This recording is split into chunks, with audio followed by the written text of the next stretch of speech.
Dutch van der Linde, o líder de um grupo de criminosos, em que uma das pessoas desse grupo se chama Arthur Morgan, um dos personagens mais icônicos dos videogames.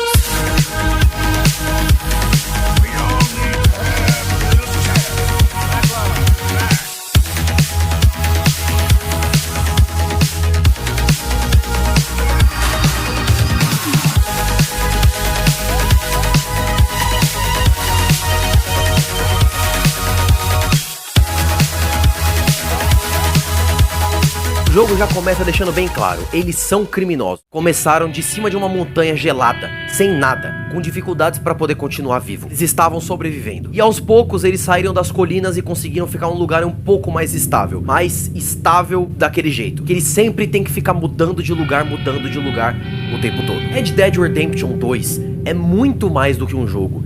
Ele é uma coisa que te traz sentimento. É aquele jogo que você joga e você fica incrédulo com tudo o que acontece. É aquele tipo de jogo que vale cada centavo. Eu peguei o jogo por uma promoção e comprei ele por R$80. Eu juro pra vocês, foram os melhores R$80 da minha vida. O jogo, ele consiste basicamente na redenção de Arthur Morgan. Por isso que o nome do jogo é Red Dead Redemption. É a redenção dele. Por que redenção? O Arthur, ele não era um homem bom.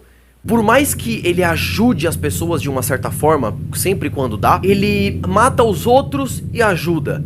Ajuda, mas faz merda, já tá matando de novo. O Arthur era assim no começo. Segundo alguns takes, algumas conversas que ele tem enquanto tá cavalgando com outras pessoas, ele diz que a gente não escolheu essa vida. A vida que escolheu a gente. Ou seja, segundo ele, essa vida de criminoso, de fora da lei, de foragido, foi algo que a vida escolheu pra ele, não ele escolheu. E sinceramente, no começo o Dutch, ele parecia ser um cara muito controlado da cabeça, ele parecia ser um cara muito bom. E até porque os planos dele no começo eram realmente legais. Só que tudo começou a complicar depois que o Hosea morreu. Parece que quando o Hosea morreu, o Dutch meio que perdeu a noção das coisas que ele tava fazendo. E aí ele ficava o tempo todo, I have a plan, I have a plan. E o Arthur até pergunta, Dutch, que maldito plano é esse? E o melhor de tudo, não é que o jogo te mostra que o Dutch tá perdendo a cabeça. É você mesmo que percebe. Tem um momento em que o Arthur, eles estão no tiroteio, como sempre. Só que tem um momento que o Arthur tá literalmente perto da morte. O Dutch pode atirar pra salvar ele e o Dutch não salva o Arthur. E nessa hora você começa a perceber, cara, o Dutch deixou o Arthur pra morrer. E você começa a perceber que o Dutch, ele não tá mais querendo fazer aquilo dali por causa do plano. Ele já tá fazendo aquilo porque ele tá lunático. Muitas pessoas da gangue começam a morrer. E o jogo, parece que ele quer passar uma mensagem pra gente de o seguinte: quem entra pra essa vida, uma hora vai se lascar de algum jeito. E o pior de tudo, o cara dá uma raiva desse jogo. Ele faz você comprar um cavalo, você fica com ele até o final do jogo. Chegando no final, o jogo mata a porra do cavalo. A redenção do Arthur, ela começa a partir do ponto que ele pega uma doença. Você vê ele tossindo um pouquinho, você fala, tá bom, é uma gripe, vai passar, né? Mas aí passa outro dia, ele continua tossindo.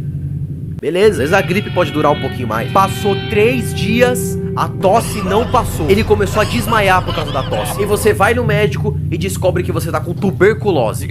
Uma doença incurável na época. E aí você fica pensando, não, o jogo não vai matar o protagonista. Pois é, vai ir muito. E um dos pontos mais legais de jogar Red Dead Redemption 2, não só, claro, é a construção dos personagens, mas, sabe, a naturalidade do mundo. Você anda, do nada você acha caçadores de recompensa querendo te matar. Você vê um animal que você nunca viu antes, você consegue atirar no pássaro, você consegue atirar no cervo, no esquilo. Você pode conversar com qualquer pessoa na rua. Missões e missões secundárias aparecendo sem parar na sua frente. Você esbarra em uma pessoa e ela fala, toma cuidado, olha por onde você tá andando. E o melhor de tudo, na minha opinião, as músicas. Nossa, a cena de você andando com o cavalo e uma música tocando de fundo, com você aproveitando toda aquela ambientação de verdade.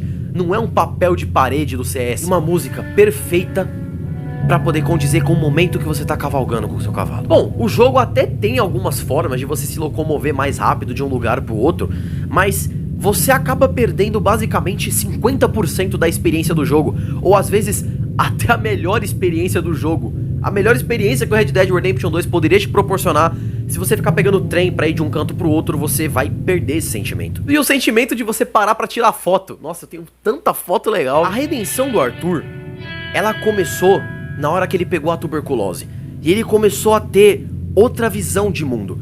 Ele começou a perceber que é bom ajudar as pessoas. Aí ele começou a dar dinheiro pra cá, começou a dar dinheiro pra lá. Eu lembro que quando eu tava zerando Red Dead Redemption 2, eu tinha tipo 3 mil na conta e eu saí doando pra todo mundo. Qualquer mendigo que aparecia eu doava, qualquer pessoa que tava precisando de ajuda, eu doava. Porque você fica, eu já vou morrer, então o certo agora é ajudar todo mundo. E tem um diálogo que é incrível, absolutamente incrível. É um diálogo em que o Arthur e a freira estão conversando e ele solta uma frase espetacular, que talvez seja a frase mais bonita dos games. I'm afraid. Arthur Morgan, um homem temido por todos, um homem que bota medo em qualquer lugar que ele passa, um verdadeiro pistoleiro, mata todo mundo, também tem medo, igual a gente. E esse é o momento em que Red Dead Redemption 2 mostra pra gente a naturalidade de Arthur Morgan, o lado humano dele. Um homem que já matou centenas de pessoas tá com medo da morte. O acampamento começa a desabar, o Dutch com as suas ideias cada vez mais malucas, e nesse momento o Arthur percebe quem é o único desse acampamento que pode se salvar dessas loucuras do Dutch.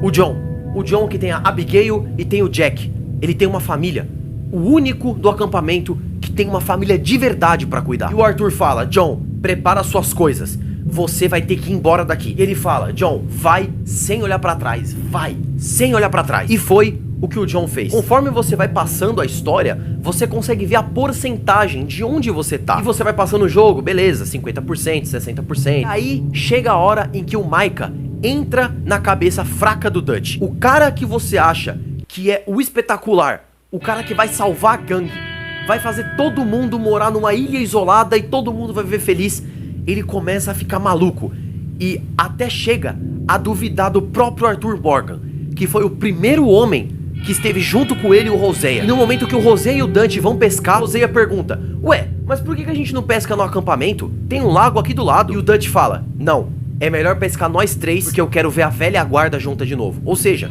o Arthur era muito próximo do Dutch. O Dutch começou a duvidar do próprio Arthur, começou a acreditar no Micah. Então, um verdadeiro líder é aquele que consegue manter a situação sob controle, independente do que aconteça. A situação pode ser a pior do mundo, ele vai conseguir reverter. E é uma coisa que o Dutch não fez. Quando a coisa apertou de verdade, não deu. E acabou que no final o Dutch foi só um broche e não conseguiu escolher o lado. Ele viu o Micah e o Arthur morrendo em cima da montanha e não conseguiu decidir quem tava traindo e quem tava do lado dele e fugiu covardemente. E você volta lá na progressão do jogo e você vê 87%. Ué, como assim o Arthur morreu e tá 87%? Você joga mais um pouquinho e quem que aparece pra você como personagem pra você controlar? John Marston. Exatamente. Nossa, meu pai terminou a história primeiro que eu. Ele olhou pra tela, viu que eu tava com o John e falou, se fuder. E esse é um momento estranho, um momento onde você, cara, eu tô controlando o John, cadê o Arthur? Chega o Charles, você conversa um pouco com ele sobre o Arthur e dá uma sensação estranha. O Arthur morreu e você pensa, caramba, ele era um bom homem. E aí você fica, mano, ele morreu. E se você é aquele cara que, eu não vou ficar sendo bonzinho, vou matar todo mundo, beleza, faz isso com o John. Você pode ser o mais bonzinho possível com o John, você não vai conseguir chegar no final da barra de honra. Justamente a questão do Arthur é que o objetivo do jogo é a redenção dele. O objetivo do jogo é ele se tornando uma pessoa boa. Então se for pra você meter o louco e sair matando todo mundo, faz isso com o John. Por mais que você não tenha jogado Red Dead Redemption 2 e você ouviu todos esses spoilers que eu dei, eu recomendo você comprar mesmo assim, vale muito a pena. Deixa o like e segue se tu gostou desse vídeo. Tamo junto, eu sou Lobo e até a próxima.